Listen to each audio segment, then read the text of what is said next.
Salut à vous tous, ici Jeff Rose. Bienvenue dans cette LVDV, la vidéo du vendredi, qui est très spéciale puisqu'on va parler d'une story time en même temps qui fait partie un peu de moi et tout ça. Vous le constatez peut-être pas et ça ne se paraît pas, mais je suis atteint du TSA, trouble du spectre de l'autisme.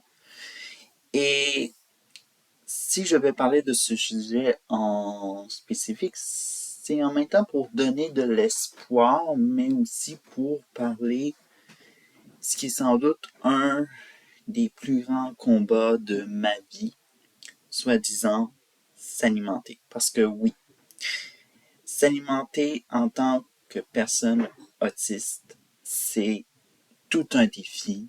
Et bien sûr, s'il y a des parents qui ont des enfants autistes qui regardent cette vidéo-là, en effet, si vous n'en êtes pas un, mais que vous connaissez une personne qui a des enfants autistes et qui perd un peu espoir et tout ça, faites-lui regarder ma vidéo et vous allez voir que peut-être que l'alimentation de l'espoir va lui être transmise et tout ça. Bref.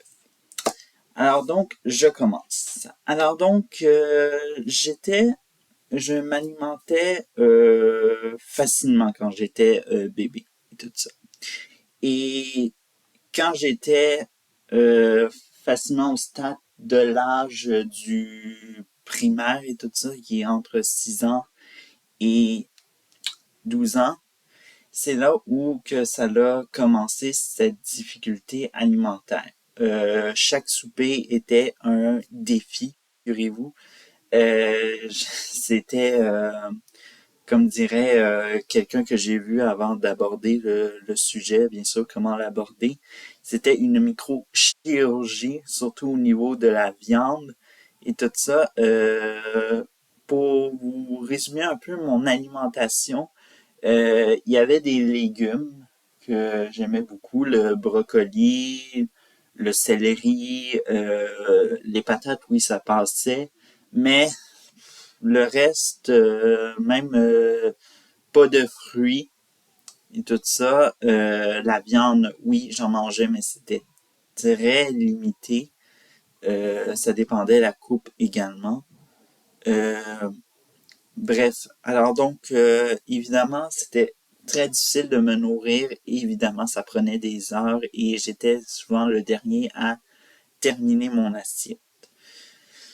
Euh, Au niveau du poids également, non seulement on a de la difficulté en tant qu'autisme de manger, mais aussi ça affecte beaucoup notre poids, évidemment. Il faut savoir que je parle beaucoup de l'âge du primaire ou sinon pour tous ceux qui sont pas familiers avec le mot primaire, école élémentaire et tout ça, mon poids en tant que personne, c'était environ 61 livres. Ça, c'est ce que je me souviens beaucoup, le chiffre, la soixantaine de livres et tout ça. Alors donc, j'étais très maigre. Bref, c'était très difficile pour moi, mais en même temps, c'était très difficile de m'accepter et tout ça. On a un petit peu un manque de confiance en soi qui vient avec c'est un peu le lot de conséquences que j'ai récolté lors de mes années à l'école primaire. Et je me souviens d'un jour, euh, on faisait un exercice de pesée. Je me souviens plus dans quel cours, évidemment, c'était. Et je sais pas, c'est quand vous allez chez le médecin, il y a une sorte de pèse-personne qu'il faut qu'on joue avec ça. Et le cube était mis pour 100 livres et tout ça. Et malheureusement, quand je suis embarqué sur la balance, l'affaire a fait toc pour dire que ce n'était pas, c'était totalement inférieur à ce que je pesais et Euh, la professeure jouait avec avec bien sûr les cubes, je ne sais pas comment vous le dire, mais elle pèse personne littéralement issu d'une clinique médicale, là, littéralement. C'est totalement ça. Et aussitôt que il y a des gens qui ont été, euh, je sais pas, été surpris de voir que quelqu'un pouvait peser 61 livres et moi j'ai fondu en larmes littéralement.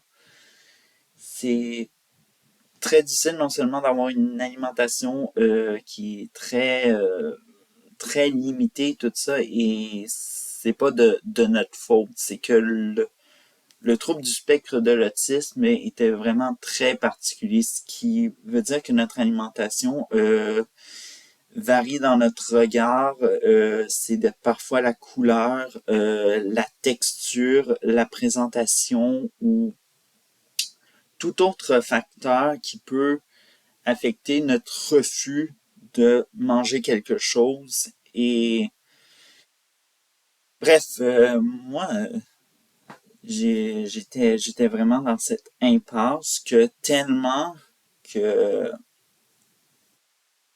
très jeune, les enfants, des fois qu'on les emmène dans une clinique médicale, on leur dit, on leur fait comme genre leur taux de croissance pour qu'ils aillent un poids habituel et tout ça. Et moi, j'avais littéralement de la misère et tout ça. Et on a dû se faire référencier à une pédiatre tellement que ça n'allait pas bien. Je chutais, je piquais du nez et on a quand même réussi, mais étape par étape, euh, je dois vous le dire que à partir de ce moment-ci, j'ai commencé genre à m'alimenter de plus en plus différemment, à varier mon alimentation de plus en plus. Je dois vous dire qu'il y a des choses que aujourd'hui je mange et que auparavant, je me dis dans ma tête auparavant que dans ma tête le petit garçon qui était à la table, assis, qui faisait des crises parce qu'il n'aimait pas ce qu'il avait dans son assiette aujourd'hui, euh, adore ce qu'il mange aujourd'hui. C'est totalement incroyable. Je dois vous dire juste une sauce à spaghetti. Oui, c'est difficile d'en manger une sauce à spaghetti, mais à condition qu'elle soit sans légumes coupés ou quoi que ce soit, ou des morceaux de légumes trop gros. Je dois vous avouer que mon partenaire fait une sauce à spaghetti qui est excellente, mais le problème, c'est qu'il fait presque l'équivalent d'une soupe chunky de Campbell. C'est littéralement des gros morceaux. Bref, je lui ai dit que avec moi, ce sera pas sa sauce ne passera pas le test, mais il promet de s'améliorer littéralement. Autre chose que il y avait certains légumes que je refusais de manger carrément. Dernièrement, euh, j'ai essayé de manger du chou-fleur littéralement. C'était dans un soi-disant milieu dans un restaurant ou dans un centre commercial.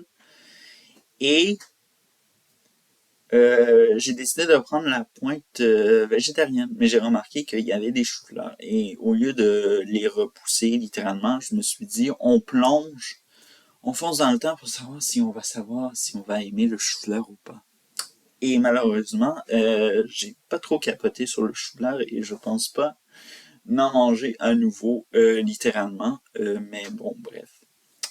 Qu'est-ce que vous voulez? Le chou-fleur, c'est non. Bref. Mais aussi, Aujourd'hui, j'ai aussi changé beaucoup mon poids. Mon poids est beaucoup plus normal et tout ça. D'ailleurs, je suis dans la centaine euh, de livres et tout ça. Alors donc, cette série entre 100 et 200 livres littéralement. Et je suis très fier de mon progrès que j'ai fait. Et l'an dernier, j'ai changé de taille de pantalon et tout ça, même si les gens disaient, mais tu restes quand même tu t'es quand même mince et tout ça, et c'est quoi cette fierté-là, nanani, nanana. Je sais pas qu'est-ce que la société avait contre moi, contre cette félicitation-là, mais littéralement, j'ai changé de taille de pantalon. Je suis passé du 28 au 32 et littéralement, je peux vous présenter, parce qu'il faut savoir que faire euh, du magasinage pour les vêtements, notamment les pantalons, c'était très difficile et ma mère devait raccommoder mes pantalons pour y mettre des élastiques. Puis des fois, les élastiques, ça laissait des traces sur la peau, littéralement, autour de la taille et c'était très difficile, tout ça. Et quand je suis allé dans un magasin pour savoir, pour, je voulais avoir de nouvelles paires de pantalons et je suis tombé malheureusement sur la mauvaise paire parce que mes pantalons de 28 ne me faisaient plus littéralement. Et attendez, je vais vous présenter. C'est ma première paire de pantalons 32 à vie que j'ai acheté et j'en suis très fier, littéralement. Et littéralement, aujourd'hui, mon alimentation, elle va très bien. C'est juste que, oui, il y a des choses que je n'aime pas. Je ne consomme aucun fruit encore, littéralement. Et je m'alimente de façon différente. Là, je suis flexitarien. Les midis, je ne mange pas de viande. Et le souper, vu que je vis avec quelqu'un qui mange de la viande, je ne veux pas être différent ou quoi que ce soit, mais j'ai pas tendance à aller jusqu'à être végétarien. C'est juste que je veux changer mon alimentation et je suis devenu flexitarien. Donc les midis, c'est sans viande et les soupers sont avec de la viande, littéralement. Alors, donc, ça permet de faire un petit équilibre envers mes désirs et les désirs des autres, littéralement. Bref, alors donc, c'est un peu tout ce que j'ai à dire de ça sur l'alimentation des autistes, parce que oui, c'est un mystère littéralement que je me suis posé toute ma vie, comment j'ai pu refuser manger tant de choses. Et avec des vidéos sur YouTube et des recherches sur Internet, j'ai pu comprendre pourquoi je ne mangeais pas tant que ça littéralement. Et je vous ai expliqué également les facteurs dans les précédentes minutes de la vidéo. Bref, alors donc, je suis très soulagé d'avoir résolu un mystère et boule de gomme qui était dans ma vie et d'avoir presque combattu ce qui semble être un des combats de ma vie, littéralement. Alors donc, j'espère que cette vidéo vous a plu, littéralement. Alors donc, on se retrouve pour une prochaine vidéo. Ciao!